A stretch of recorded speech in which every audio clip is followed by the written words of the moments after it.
여러분 안녕하세요. 이재우 사이언스TV의 정인성 강사입니다. 자, 오늘은 파동 두 번째 시간 종파의 횡파적 표현을 한번 알아보도록 하겠습니다. 자, 일단 종파와 횡파가 무엇인지 알아보셔야 되겠는데, 자, 일단은 횡파다라고 하는 것은 자, 매질이 위아래로 진동을 하면서 파는 넘실넘실 옆으로 가는 것처럼 보이는 파를 말하고 있습니다. 즉, 매질의 운동 방향과 파의 진행 방향이 수직인 파를 말하고 있고요. 종파라고 하는 것은 옆으로 이렇게 움직이면서, 매질은 옆으로 좌우로 움직이면서 파가 옆으로 가는 듯한 모습을 나타내는 파를 말하고 있습니다. 즉, 매질의 운동 방향과 파의 진행 방향이 평행인 것을 말하고 있습니다. 자, 간단한 실험을 통해서 한번 보여드리겠습니다. 자, 여기 용수철이 이렇게 있네요. 자, 용수철이 있을 때, 자, 용수철을 위아래로 흔들게 되면 지금 용수철의 각 부분은 위아래로 진동을 하지만 파는 어떻게 돼 보인다? 앞으로 뒤로 이렇게 움직이는 것처럼 보이죠? 즉, 매질은 위아래로 수직 운동을 하지만 파는 좌우로 운동을 하고 있는 이러한 파를 횡파다라고 하시고요. 자, 매질을 앞뒤로 이렇게 움직입니다. 앞뒤로 움직이면 어떤 부분은 모이고 어떤 부분은 벌어지면서 좌우로 움직이면서 파는 옆으로 움직이는 것처럼 보이죠. 좌우로 이렇게 왔다 갔다 하는 것처럼 보입니다. 자, 이러한 파를 종파라고 하고 있습니다. 자, 그러면 종파의 횡파적 표현이라는 것은 무엇일까요? 자, 횡파는 위아래로 움직이면서 앞으로 나가고 있으니까 곡선을 그리면서 진행하는 것처럼 보여서 얘는 사인의 그래프와 같아 보이는데요. 자, 종파다라고 하는 것은 앞뒤로 움직이게 되니까 얘는 그래프로 표현하기가 되게 애매해집니다. 종파는 좌우로 움직이고 있는 매질의 운동 방향과 파의 진행 방향을 동시에 X축에 나타내야 되니까 이것을 표현하기에는 X축의 두 가지를 동시에 표현해야 되기 때문에 표현하기가 어렵다고 볼 수 있겠죠. 자, 그러니까 이것을 좀 더 우리가 보기 쉽게 표현을 해보자 라는 뜻에서 횡파식으로 표현을 해보겠다라고 합니다. 자, 위에 있는 선들은 매질이 진동하지 않을 때의 그때의 모습이다라고 생각할 수가 있습니다. 자, 이렇게 스프링이 있으면 스프링 간격이 균일하게 나열되어 있죠. 이 스프링 간격을 선으로 표현했다라고 보시면 되겠습니다. 그런데 어느 순간에 내가 팔을 줘서, 종파를 줘서 좌우로 움직이면서 종파를 주면 어떤 부분은 이렇게 모일 거고 어떤 부분은 이렇게 벌어질 거면서 모였다 늘렸다 모였다 늘렸다 하면서 이런 식으로 파가 나올 겁니다. 즉, 종파가 진행할 때 사진을 찰칵 찍어서 정지시켜 둔다면 어떤 부분은 모인 부분이고 어떤 부분은 벌어진 부분 형태로 나오게 되겠습니다. 이렇게 제일 모인 부분과 제일 크게 벌어진 부분을 우리는 밀하다, 여기는 소하다 라고 이야기를 하고 있습니다. 그래서 종파는요, 밀한 부분과 소한 부분이 모여서 만들어지는 파다 라고 해서 소밀파다 라고 이야기를 하고 있습니다. 자, 그러면 이 소한 부분과 밀한 부분이 나오는데 이때에 이 파를 어떤 식으로 표현할 수 있는지 한번 그래프로 그려보겠습니다. 자, 여기 X축, Y축의 그래프가 있습니다. 원래의 매질이 진동하지 않았을 때에 그때의 위치를 나타낸다 라고 볼 수가 있습니다. 자, 그럼 Y축은 무엇을 의미하느냐?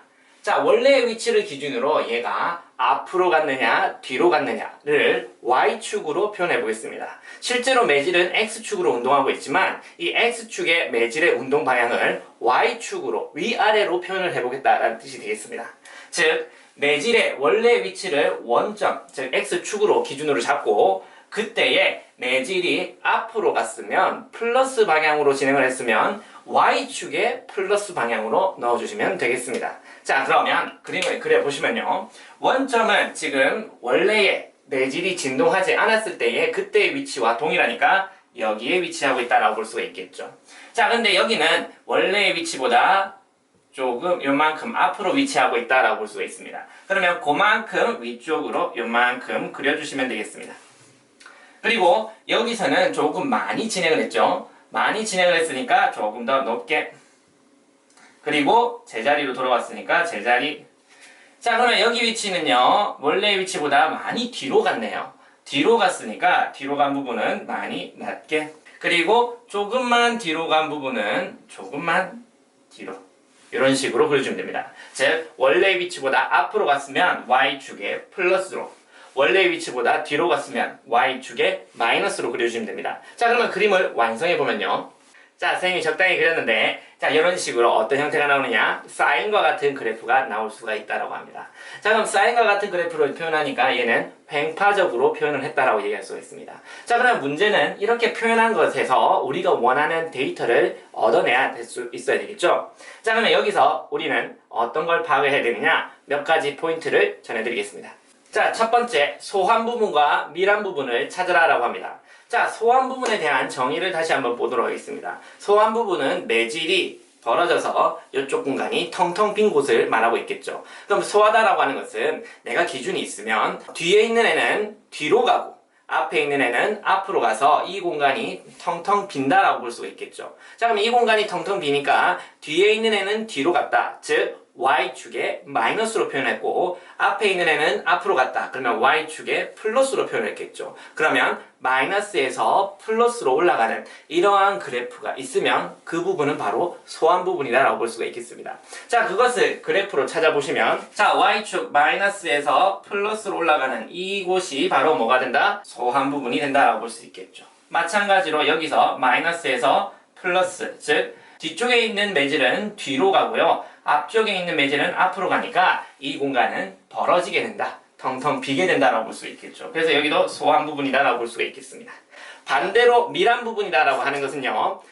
빽빽해졌죠. 빽빽해졌으니까 뒤에 있는 애는 앞으로 와서 앞에 있는 애는 뒤로 와서 여기 공간이 좁아진다라고 생각할 수가 있겠습니다. 뒤에 있는 부분은 앞으로 와서 y축에 플러스로 표현하고 앞에 있는 애는 뒤로 왔으니까 y축에 마이너스로 표현한다라고 생각하시면 되겠죠. 그럼 그래프를 보시면 위에서 아래쪽으로 즉 플러스에서 마이너스로 내려가는 그래프를 찾으면 그곳이 바로 밀한 곳이 된다라고 볼 수가 있겠습니다.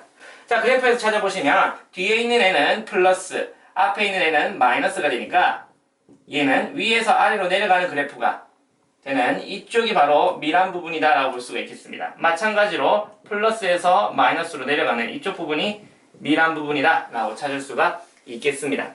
자, 두 번째로는 속도가 최대가 되는 부분과 최소가 되는 부분을 찾아보라 라고 합니다.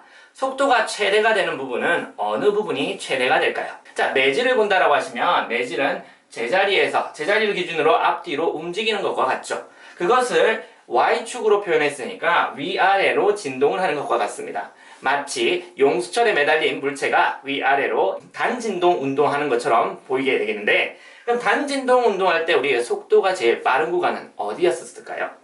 즉 많이 늘어나거나 많이 압축된 부분은 탄성 에너지가 제일 크고 운동 에너지가 제일 작은 부분이었습니다. 하지만 원점을 지날 때는 탄성 에너지가 0이고 운동 에너지가 최대가 되는 부분이었었죠. 즉 원점을 지날 때 매질은 제일 빠른 속도로 운동한다라고 볼 수가 있겠습니다.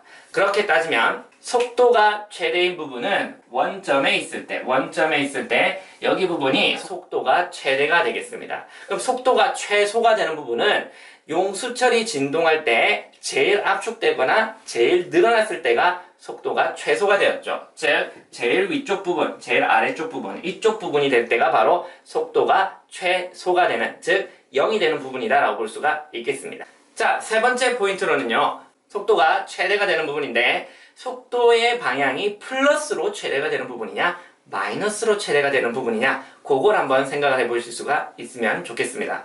자, 속도가 최대가 되는 부분은 원점을 지날 때라고 했습니다. 근데 이 속도가 앞으로 가면서 최대인지 아니면 갔다가 돌아오면서 뒤로 오면서 최대인지 그것도 판단을 해보실 수 있어야 되겠습니다.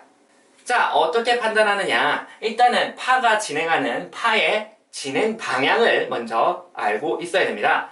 파가 오른쪽으로 진행한다라고 했을 때 파가 약간의 시간이 지났을 때 그때의 모습을 한번 그려보면 보다 쉽게 이해가 될 수가 있습니다. 자, 파가 약간의 시간이 지났을 때 오른쪽으로 진행하니까 이 파의 모습은 약간 오른쪽으로 진행한 이런 식의 모습으로 나오게 되겠죠. 그러면 이 파가 속도가 제일 빠른 부분은 원점일 때다라고 했었습니다. 그러면 약간 시간이 지났을 때 원점에 있던 매질들이 어느 쪽으로 향했는지 그걸 보시면 되겠습니다. 즉, 자, 여기 있던 부분은 속도가 제일 빠른 부분이었습니다. 하지만 약간의 시간이 지나니까 얘가 아래쪽으로 향해 있네요. 파가 아래쪽으로 향해 있다는 것은 얘는 지금 속도가 제일 빠른 부분이긴 한데 시간이 약간 지나니까 뒤로 가 있다. 즉 이곳은 속도가 뒤쪽 방향으로, 음의 방향으로 최대가 되는 구간이다 라고 볼 수가 있겠습니다. 똑같은 원리로 여기 부분은요, 속도가 제일 빠른 구간인데 시간이 조금 지났을 때 이 매질의 위치가 위쪽으로 갔네요. 즉 앞으로 진행했다라고 합니다. 그러면 이 위치는 속도가 제일 빠른 구간인데 어디로 제일 빠르냐? 앞쪽으로 제일 빠르다라고 볼 수가 있겠습니다. 자, 이런 식으로 보시면 아래쪽으로 움직였으니까 뒤쪽으로 속도가 제일 빠르고요. 얘는 위쪽으로 갔으니까 앞쪽으로 속도가 제일 빠른 구간이 된다라고 볼 수가 있겠습니다. 마찬가지로 어떤 임의의 구간에서 속도가 원래의 위치보다 아래쪽으로 내려갔다. 그러면 뒤쪽을 향하는 방향으로 속도가 있는 거고요. 원래의 위치보다 위쪽으로 진행을 했다라고 하시면 속도가 앞쪽으로 향하는 구간이 되겠습니다.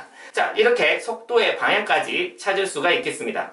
속도의 방향을 찾는 방법은 어떻게 한다? 자, 시간이 약간 지났을 때에 그때의 파의 모습을 그려보시면 보다 쉽게 이해가 될 수가 있다라고 하는 것이 되겠습니다. 자, 오늘의 내용은 여기까지고요. 여러분 조금의 질문이라도 있으면 아래의 주소로 꼭 연락 주시길 바라겠습니다. 자, 이 영상이 여러분께 조금이라도 도움이 됐다면 구독과 좋아요 잊지 말고 눌러주세요. 다음 시간에 또 더 좋은 내용으로 만나도록 하겠습니다. 그럼 여러분 안녕.